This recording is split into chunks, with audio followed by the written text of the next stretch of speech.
আসসালামু আলাইকুম। স্যামসাং জে4 charging line not show charging positive থেকে চার্জিং আইসির যে একবার কর্নারে লাইনে জাম্পার করে দিবেন, দেখবেন 100 করে কাজ করবে। এই যে ডায়ারটা দেখছেন, ডায়ারটা পুষা মেরা হলাই দিছি, ডায়ারটা শর্ট ছিল, এই জন্য চার্জে লাগালে চার্জের লাইট অফ হয়ে যেত।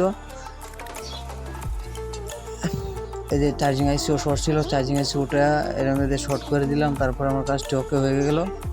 এভাবে আপনারা সুন্দর করে কাজ করে দিবেন, ইনশাল্লাহ দেখবেন আপনার কাজটা হয়ে যাবে। ভিডিওটি শেয়ার করে দিবেন এবং ভিডিওটা কেমন হয়েছে কমেন্ট করে জানাবেন।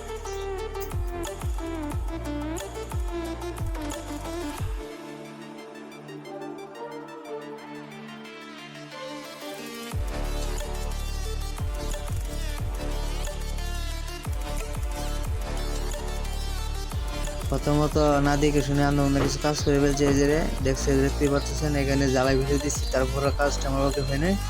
তারপরে স্টোভে চার্জিং আইসি রিমুভ করে তারপরে চার্জিং আইসির মধ্যে যে কর্নারে লাইন জাম্পার করে দিচ্ছি, তারপরে আমার কাজটা হয়ে গেছে।